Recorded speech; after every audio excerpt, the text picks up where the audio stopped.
సరే ప్రజల ఆశీర్వాదం ప్రజలు ఏ పాత్ర ఇస్తే ఆ పాత్ర పనిచేస్తాం.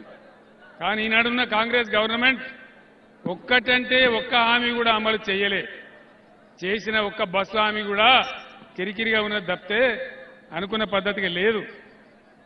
ముఖ్యమంత్రి గారు చెప్పినారు, మనం 2 సార్లు 2 విడతలుగా రైతులకు 30,000 కోట్ల రూపాయలు రుణమాఫీ చేసుకున్నాం.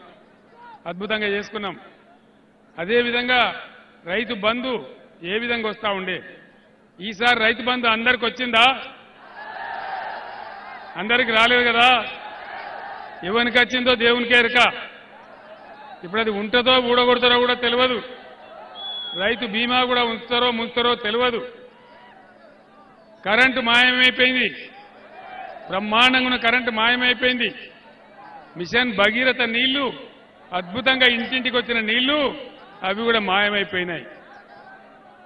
జగదీశ్వర్ రెడ్డి గారి నాయకత్వంలో అటు పెద్దదేవులపల్లి నుంచి కానీ, ఇక్కడ అటు టేల్పాండ్ నుంచి కానీ, ఇక్కడ పాలేరు నుంచి కానీ శుద్ధమైన నీళ్లు తెచ్చి ₹1 టౌన్లో నల్లా కనెక్షన్ ఇచ్చి ప్రతి పేదవాడి ఇంట్లో నల్లా పెట్టి రూపాయి ఛార్జీ లేకుండా చేయకుండా మనం చేసుకున్నాం. సూర్యాపేటది ఒక విచిత్రమైన పరిస్థితి. 30 ఏళ్లు మూసి మురికి నీళ్లు తాగించింది ఇదే కాంగ్రెస్. ఈ కాంగ్రెస్ రాజ్యంలోనే 30 సంవత్సరాలు మురికి నీళ్లు తాగించినారు మనకు.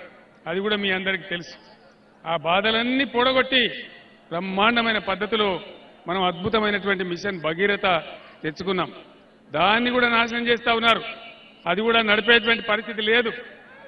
ఏ వర్గానికి కూడా ఆదుకునే పరిస్థితి లేదు.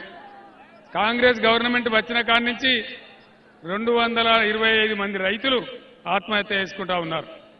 పండించిన ధాన్యం కూడా కొనే తెలివి కూడా లేదు ఈ ప్రభుత్వానికి. ఈరోజు చాలా చోట్ల కొనుగోలు కేంద్రాల దగ్గర ప్రజలు నన్ను ఆపి, సార్ 20 రోజులైంది మేము వడ్లు తెచ్చి, 15 రోజులైంది ఇప్పటివరకు కాంటా పెడతలేరు, కొంటలేరు అని చెప్తా ఉన్నారు. ఈ రకంగా అన్ని రకాలుగా ఫెయిల్ అయింది. ఏం చెప్పిండు ముఖ్యమంత్రి?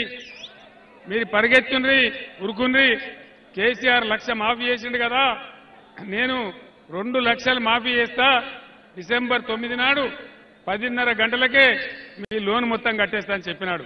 లోన్ మాఫీ అయ్యిందా? అయ్యే అవకాశం ఉందా? నామం పెట్టినట్టేనా? మరి మనం ఏం చేయాలా? ఈ సందర్భంలో మనం ఏం చేయాలా? అన్ని హామీలు, దళిత బంధు గతి ఏం చేస్తారో తెలియదు.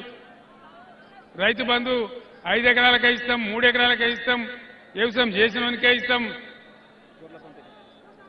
ఎన్ని గలీజ్ మాటలు మాట్లాడుతున్నాండి. రైతులంటే మీకు బిచ్చగాళ్ళ కనబడుతున్నారా? రైతులంటే మీకు లక్ష్యం లేదా? కేసీఆర్ సీఎంగా ఉన్నప్పుడు రైతులు మంచిగా నడింట్లో పండుకొని ఆటో స్టార్టర్ పెట్టి బ్రహ్మాండంగా పొలాలు బారిచ్చేది. కాలు మీద కాలేసుకొని ఉండేది. సమయానికి పెట్టుబడి వచ్చి అప్పులు తీసుకునే అవసరం లేకుండా బ్రహ్మాండంగా వ్యవసాయం